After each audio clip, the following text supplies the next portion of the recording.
Let's evolve to. आज हम पढ़ेंगे लाइफ प्रोसेस इन प्लांट्स के बारे में, but before going into the video let's roll the intro.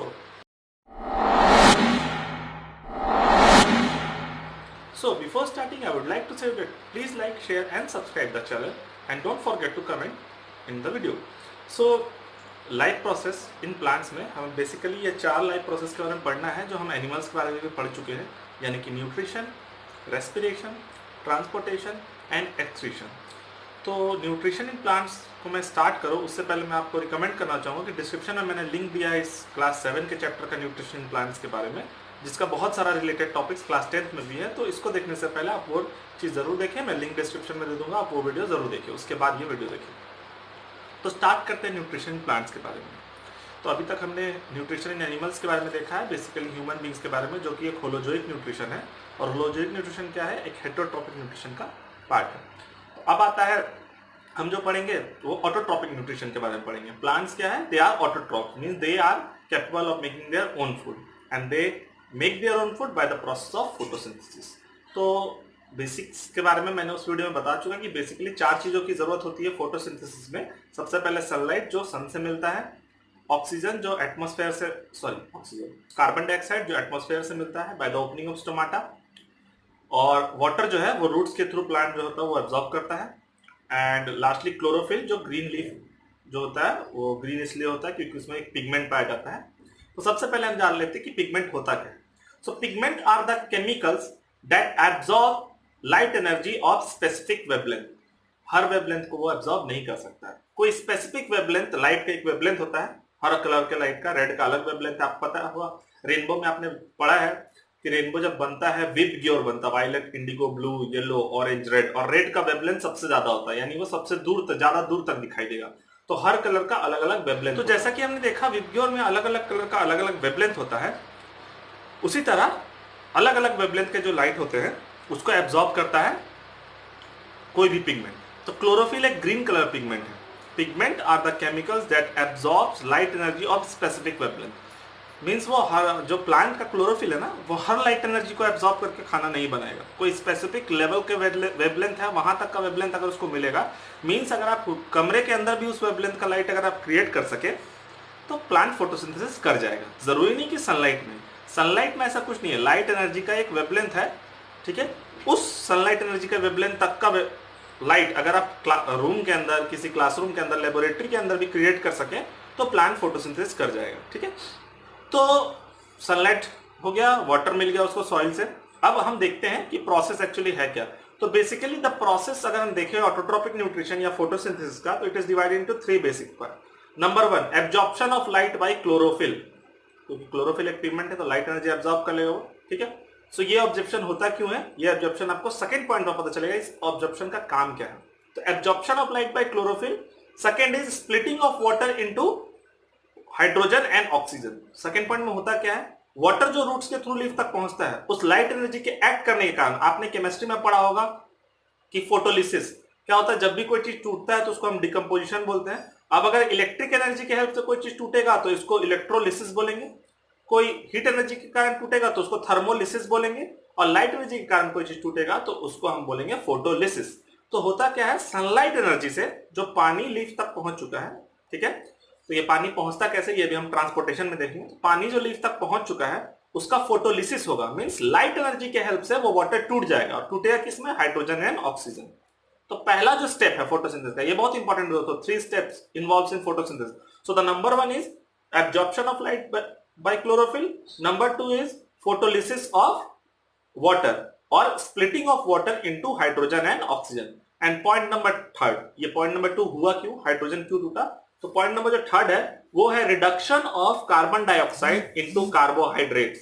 Reduction of carbon dioxide into carbohydrates. Reduction होता क्या है दोस्तों, अगर किसी कंपाउंड में हाइड्रोजन जुड़ जाए या उससे ऑक्सीजन अलग हो जाए, मीन एडिशन ऑफ हाइड्रोजन और removal of oxygen, it is called reduction. तो reduction of carbon dioxide into carbohydrates, ये देखते हैं कैसे ये रिडक्शन है।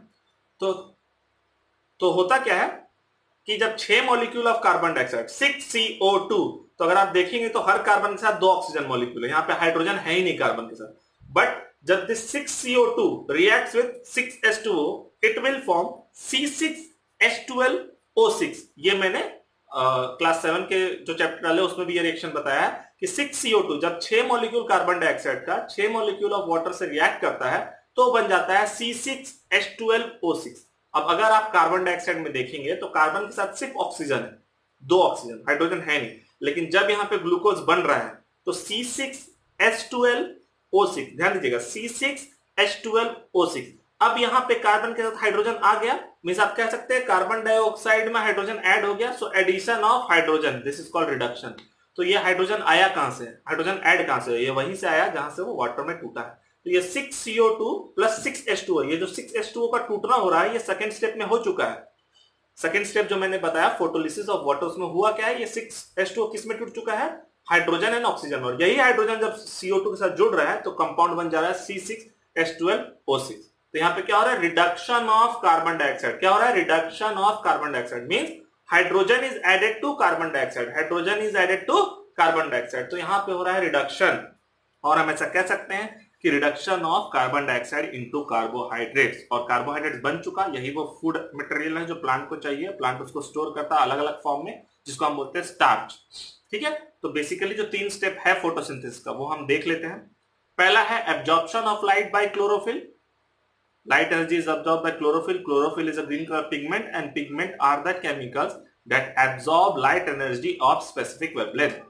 उसके बाद point number 2, splitting of water into hydrogen and oxygen, that is also called photolysis of water. Photolysis of water.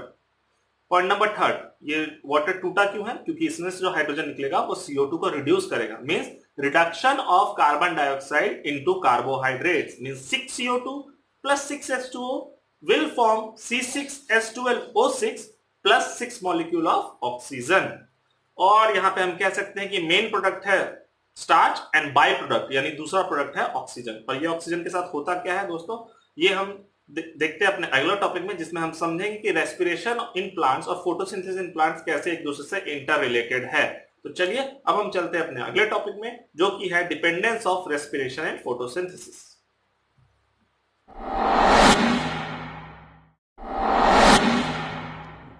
तो होता क्या है, अगर हम देखें रेस्पिरेशन और फोटोसिंथेसिस के बीच में क्या है डिपेंडेंसी, तो उसके लिए पहले हमें रेस्पिरेशन समझना होगा। तो रेस्पिरेशन हमने मैं लिंक डिस्क्रिप्शन में दे दिया और रेस्पिरेशन मैंने पढ़ा दिया है। जो रेस्पिरेशन इन प्लांट जो होता है वो सेम है जैसा कि रेस्पिरेशन इन एनिमल्स में होगा।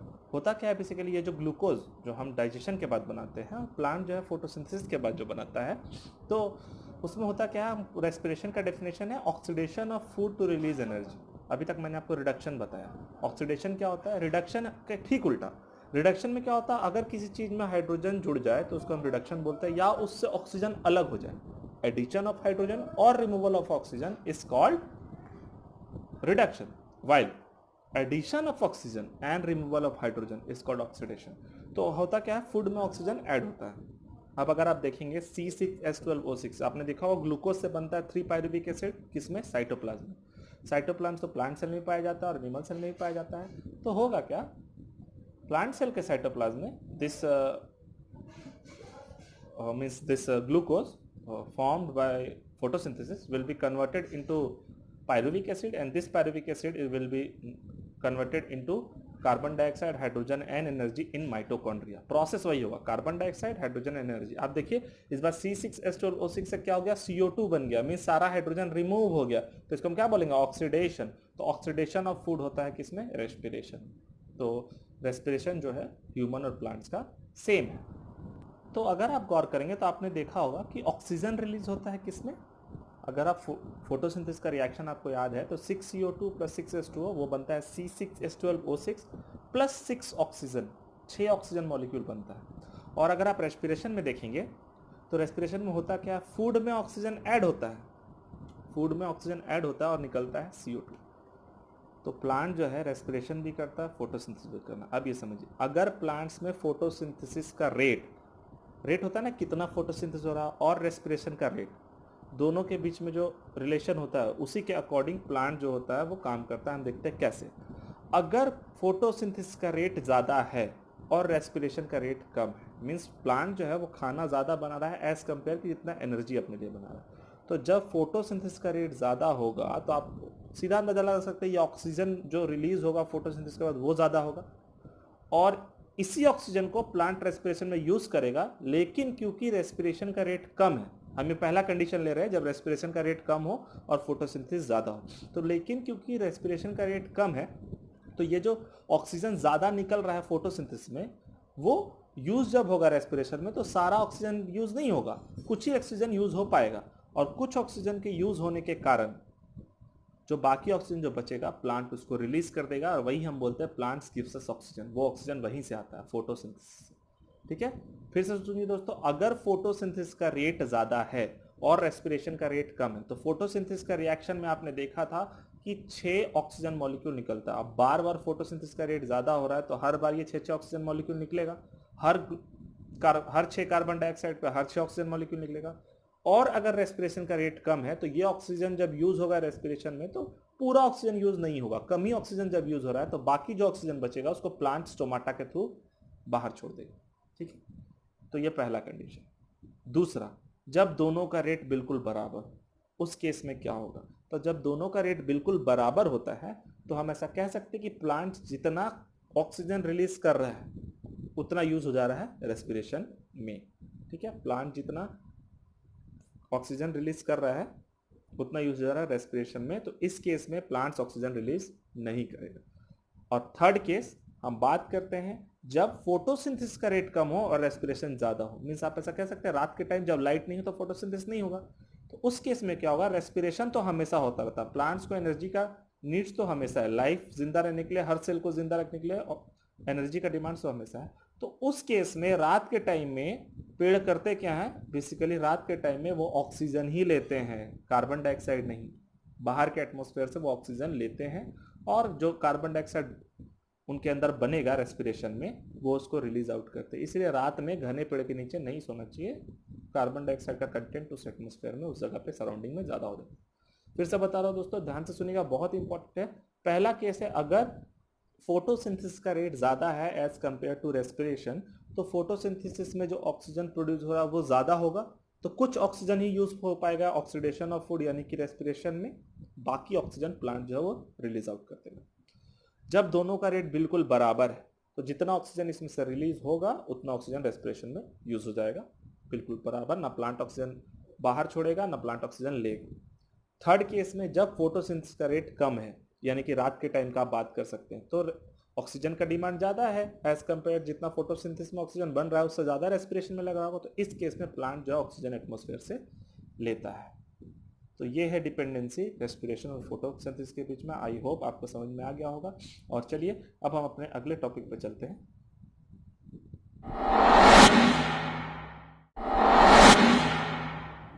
अब हम देखते हैं opening and closing of stomata, कि स्टोमाटा ओपन कैसे होता है। तो उसके लिए पहले समझना हो कि स्टोमाटा ओपन होता क्यों है, स्टोमाटा है क्या, उसका रोल क्या है। तो stomata are the tiny pores present in the lower surface of the leaf. अगर लीफ ऐसा है जो सनलाइट को फेस कर रहा है तो स्टोमाटा लोअर सरफेस में पाया जाएगा, tiny pores that are present in leaf. तो रोल ऑफ स्टोमाटा, तो स्टोमाटा क्या करता है, स्टोमाटा ओपन होता है गैसियस एक्सचेंज के लिए।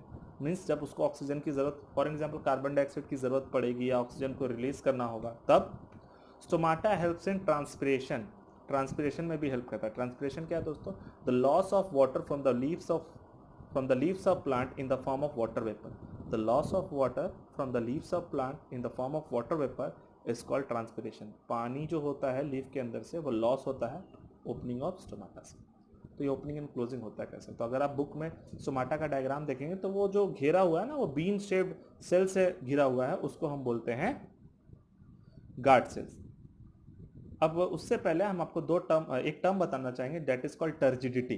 टर्जिडिटी क्या होता है, तो होता क्या है, जब सेल के अंदर ज्यादा पानी चला जाता है, ठीक है, सेल स्वेल कर जाए। आपने क्लास 9 में पढ़ा है हाइपोटोनिक सॉल्यूशन में, the solution in which water outside the cell is more, then movement of water will occur from outside to inside. पानी जो है बाहर से अंदर की तरफ आएगा, तो जब पानी बाहर से अंदर की तरफ आ जाता है और सेल जो होता है स्वोलन हो जाता है, स्वेल कर जाता है सेल, उस टाइप के सेल को हम बोलते हैं टर्जिड सेल।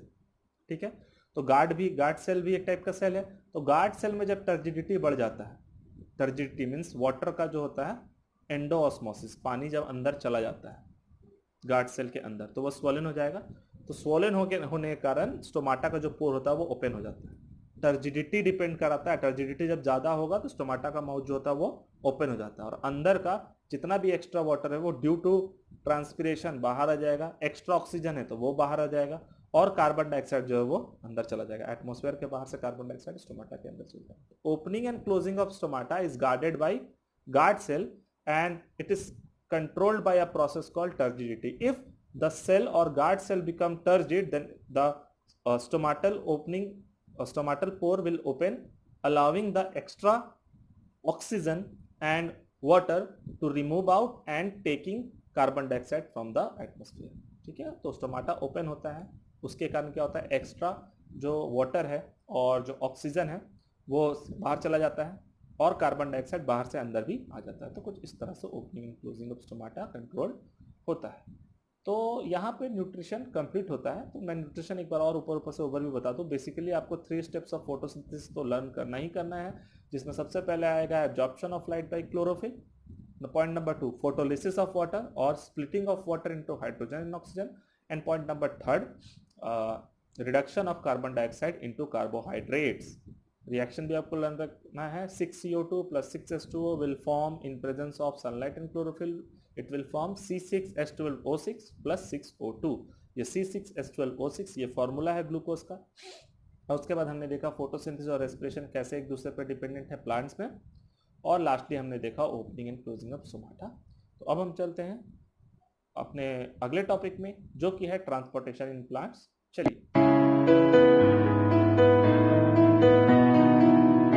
चलिए स्टार्ट करते हैं ट्रांसपोर्टेशन इन प्लांट। ट्रांसपोर्टेशन है क्या, movement of substance from one place to another. Now plants में जो मूवमेंट होता है वो बेसिकली 2 टाइप का टिश्यू है, जिसको हम बोलते हैं जाइलम एंड फ्लोएम। उसके बारे में हमें जानना होगा, जो कि हमने क्लास 9 में भी पढ़ा है। तो xylem transport water and minerals from roots to the soil, और ये ट्रांसपोर्टेशन होता कैसे वो अभी हम देखेंगे। Uh phloem helps in transportation of prepared food from leaves to different parts of the plant. Xylem का ट्रांसपोर्टेशन जो होता है वो पैसिव ट्रांसपोर्ट है। पैसिव ट्रांसपोर्ट मतलब जिसमें एनर्जी खर्च नहीं करना है प्लांट को। जाइलम के ट्रांसपोर्टेशन में जाइलम के अंदर से जो भी ट्रांसपोर्टेशन हो रहा है उसमें प्लांट्स एनर्जी खर्च नहीं करता है। While transportation through phloem is a active transport, उसमें एनर्जी खर्च करना पड़ता है प्लांट को। ठीक है, तो पहला डिफरेंस ये है कि xylem transport water and minerals from root to the leaves, phloem transport prepared from food from leaf to different parts of the plant. Transportation through xylem is a passive transport. Transportation through phloem is an active transport.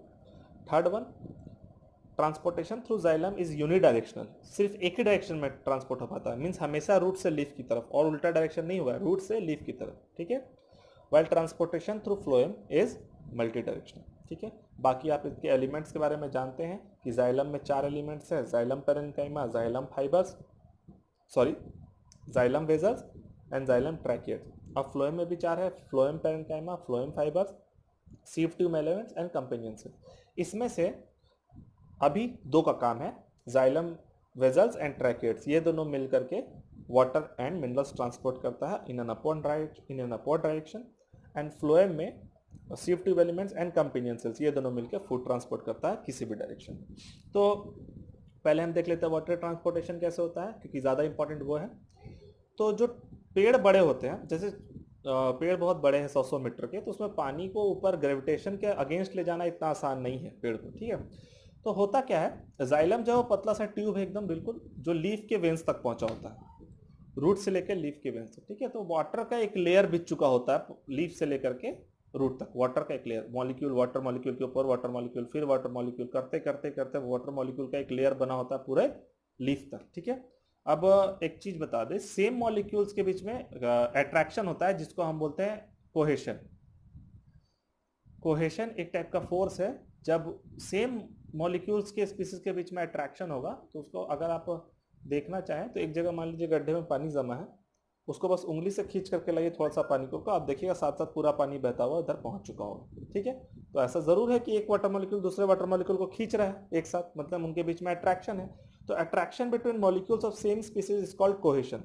तो होता क्या है basically, एक water molecule जब दूसरे water molecule को खींच रहा है तो एक दूसरे से चिपके हुए वो, जैसे ही स्टोमाटा ओपन होता है टर्जिडिटी के कारण गार्ड से, तो वहां से वाटर लॉस होता है ड्यू टू ट्रांसपिरेशन। अब देखिए जो सबसे पहला वाला मॉलिक्यूल इवेपोरेट करेगा तो उसके साथ साथ वो अपने पीछे वाले वाटर मॉलिक्यूल को खींचेगा, वो अपने पीछे वाले वाटर मॉलिक्यूल को खींचेगा, वो अपने पीछे वाटर करते करते खींचते खींचते आप देखेंगे कि रूट्स के पास, रूट जो पानी में है सॉइल के अंदर, वो भी पानी अपने साथ खींचते हुए वाटर का ट्रांसपोर्टेशन कर देगा। तो कुछ इस तरह से होता है। आप देखिए ये जो फोर्स क्रिएट हो रहा है ना, इसको हम बोलते हैं सक्शन पुल या फिर ट्रांसपिरेशनल पुल।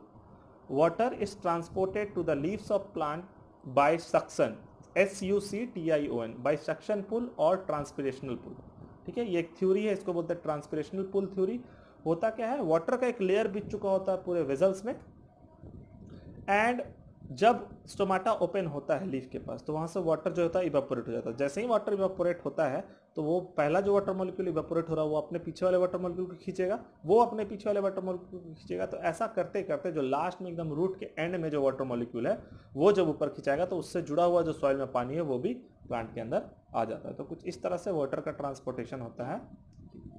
अब खाना बन जाने के बाद फ्लोएम जो है वो एक्टिवली ट्रांसपोर्ट करता है, मीन एनर्जी खर्च करता है और हर डायरेक्शन में करता है। मेनली सीव ट्यूब जो एलिमेंट्स होते हैं वो ट्रांसपोर्ट करते हैं और कंपेनियन सेल्स बस हेल्प करते हैं उसको ट्रांसपोर्टेशन में। कंपेनियन का मतलब ही होता है साथी, दोस्त। तो कंपेनियन सेल जो होते हैं बेसिकली वो हेल्प करते हैं सीव ट्यूब एलिमेंट्स को ट्रांसपोर्टेशन करने में।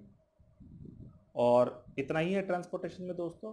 तो चलिए हम चलते हैं अपने आखिरी टॉपिक में जो कि एक्सक्रीशन। तो चलिए चलते हैं एक्सक्रीशन में।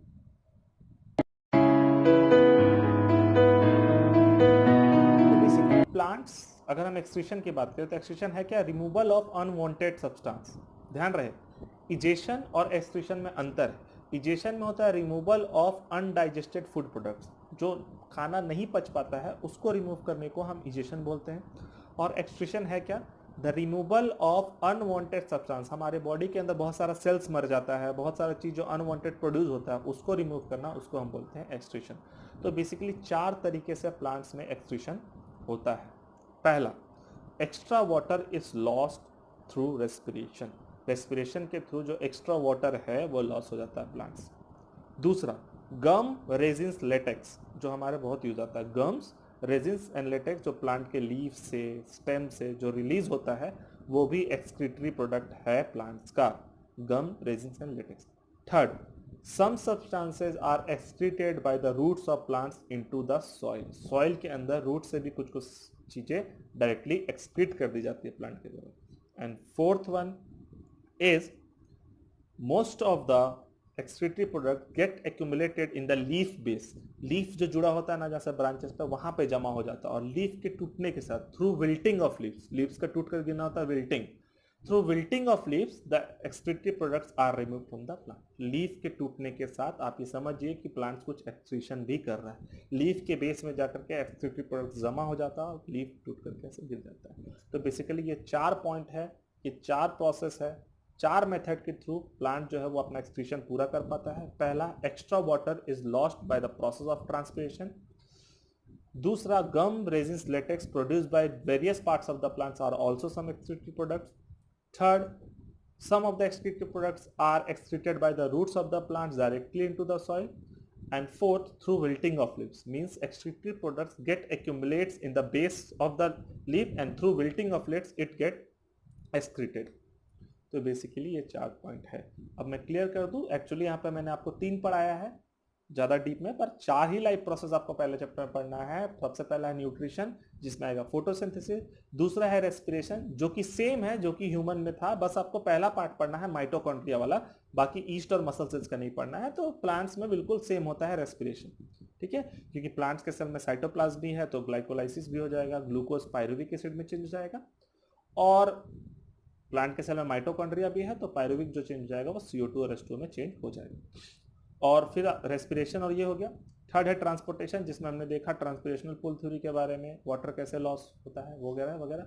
एंड अब हमने देखा है लास्ट एक्सक्रीशन, और इसमें मैं आपको एक इंपॉर्टेंट पॉइंट बताना चाहूंगा जो कि है रोल ऑफ ट्रांसपिरेशन। ट्रांसपिरेशन का क्या रोल है? तो पहला, it helps in maintaining the plant body temperature.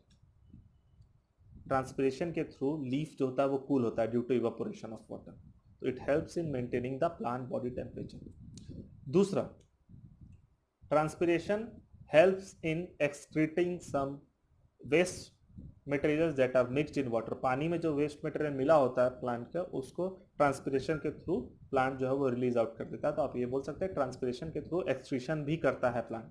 तो पहला transpiration helps in maintaining plant body temperature, दूसरा transpiration helps in excretion, and third and the most important one, transpiration helps in transport of water in plants. आपने देखा transpiration के through ही water transportation हो पाता है।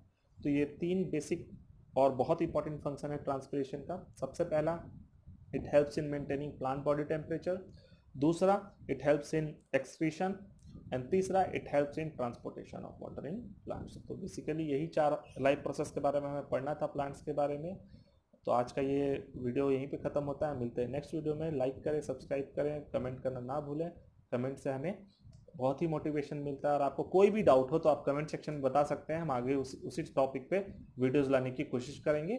और लिंक्स डिस्क्रिप्शन में link दिया हुआ है वीडियोस का, जो हमने वीडियो बनाया है उससे रिलेटेड जितने भी टॉपिक होंगे उसका डिस्क्रिप्शन में लिंक दिया रहेगा, आप उस वीडियो को देख सकते हैं अगर आपको कोई भी डाउट हो तो। Till then, goodbye, thank you.